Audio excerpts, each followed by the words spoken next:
واعلموا أنما غنمتم من شيء فأن لله خمسه وللرسول ولذي القربى واليتامى والمساكين وابن السبيل إن كنتم آمنتم بالله وما أنزلنا على عبدنا يوم الفرقان يوم التقى الجمعان والله على كل شيء قدير. السلام علیکم ورحمۃ اللہ وبرکاتہ. الحمد للہ وکفا والصلاة والسلام علی من لا نبی بعدہ. اما بعد فاعوذ باللہ من الشیطان الرجیم. بسم اللہ الرحمن الرحیم. قرآن حکیم کے 10ویں پارہ میں سے 6 انتہائی اہم نمبر آپ کے سامنے رکھے جائیں گے. سب سے پہلے اللہ رب العالمین نے غزوہ بدر کے حوالہ سے تذکرہ فرماتے ہوئے ابلیس کا تذکرہ کیا ہے کہ اس نے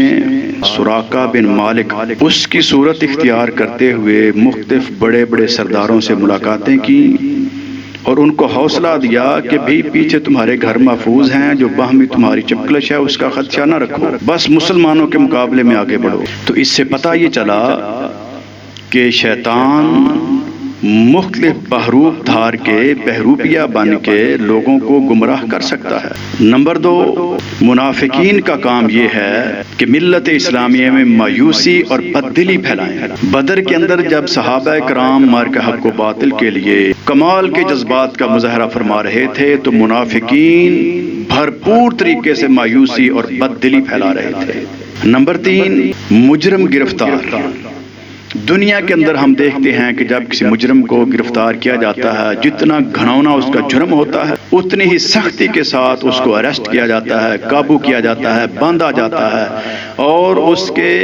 بھاگنے کی کوشش پر اس کو ٹارچر کیا جاتا ہے، مارا پیٹا جاتا ہے، تشدد کیا جاتا ہے. یہی کیفیت کفار کی ہے. یہ چونکہ سب سے بڑے مجرم ہیں، جب یہ دنیا کے اندر بغاوتیں، سرکشیاں اور رب نافرمانیاں کرتے ہوئے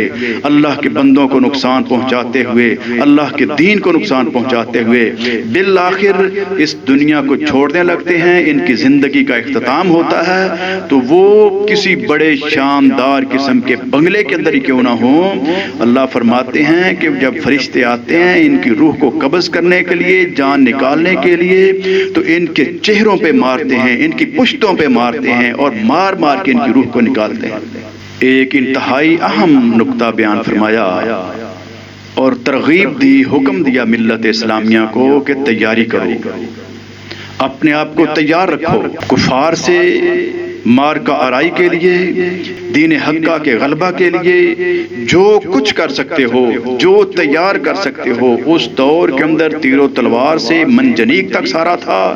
اور آج آپ دوزے ہیں، ہوائی جہاز ہیں، جنگی جہاز ہیں، میزائل ہیں، مائکرو کمپیوٹرائز ٹیکنالوجی یا اس سے بھی جدید ترین جو فضاؤں میں جا سکے، جو سمندر کی تہوں میں جا سکے، جو ایک کونے سے دنیا کے آخری کونے تک مار کر سکے. ملت اسلامیہ کو جدید ترین ایجادات کرتے ہوئے اپنے افراد کو منظم کرنا چاہیے، وسائل کو یکجا کرنا چاہیے، ٹیکنالوجی کو بروئے کار لانا چاہیے، رب پہ توکل کرتے ہوئے بہترین اور بھرپور تیاری کرنی چاہیے. اللہ رب العالمین کا یہ حکم ہے کہ جب تم تیاری کر لو گے تو پھر اللہ تعالیٰ تمہارا رعب دشمنوں پر مسلط کر دے گا. اور 5واں نمبر اس پارہ میں ترغیب و تحریض کا ہے کہ ملت اسلامیہ کو اس مارکہ حق و باطل کے لیے مسلسل مختلف اوقات میں مختلف مواقع پہ ترغیب دیتے رہنا چاہیے. وہ مارکے کا آغاز ہو تب بھی، مارکہ نہ ہو پھر بھی کسی نہ کسی وقت یہ مرحلہ آ سکتا ہے، تو اس کے لیے اپنے آپ کو تیار رکھنا چاہیے. مورچوں کے کھودنے کا ماحول ہو، خندقیں بنانے کا معاملہ ہو، سپلائی لائن کا ہو، اسی انداز سے اپنی طاقت کے اظہار کا ہو، اپنی تیاری کا مرحلہ ہو. تمام تر مراحل کے اندر اللہ کے نبی علیہ السلام اپنے صحابہ کرام رضوان اللہ علیہم اجمعین کی ترغیب کا اہتمام کیا کرتے تھے، تحریض کا کام کیا کرتے تھے. اور اللہ کا حکم ہے یا ایھا النبی حرض المؤمنین علی القتال. یہ ترغیب و تحریض کا کام ہوتا رہنا چاہیے تاکہ ملت اسلامیہ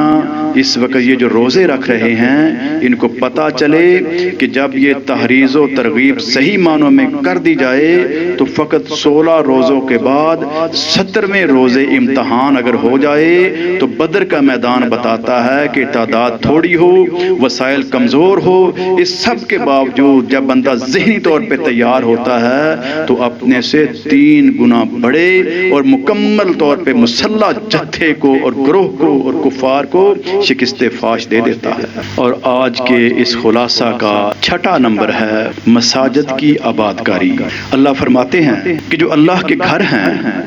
ان کو آباد تو موحد ہی کرتے ہیں، جو اللہ کی توحید کے اندر کسی قسم کا شرک نہیں کرتے، اللہ کی توحید کو سمجھنے والے ماننے والے، وہ اللہ کے گھروں کو ان مساجد کو تعمیر بھی کرتے ہیں اور پھر ان کو آباد بھی کرتے ہیں۔ اور اسی انداز سے اللہ رب العالمین نے سب سے بڑی مسجد کا بھی تذکرہ فرمایا،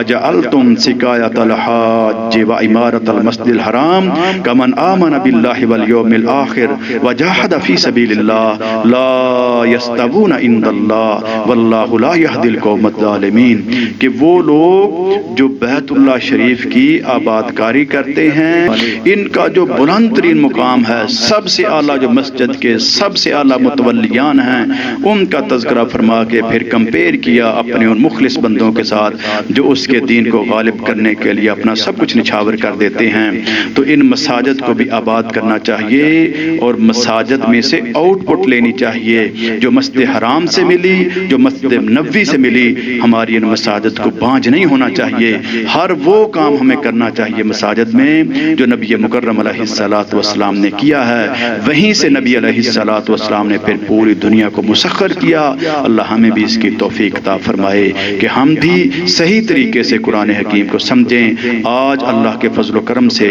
ہمارے 10 پاروں کا خلاصہ مکمل ہو چکا، اس پر ہم اپنے رب کا بہت بہت شکر ادا کرتے ہیں اور آپ احباب کا بھی شکریہ ادا کرتے ہیں کہ جنہوں نے ہمارے چینل کو سبسکرائب کیا اور دوسروں کو ترغیب دی۔ اللہ ہماری تمام محنتوں کو اپنی بارگاہ میں قبول و منظور فرمائے۔ جزاکم اللہ خیر و احسن الجزاء فی الدنیا والآخرہ۔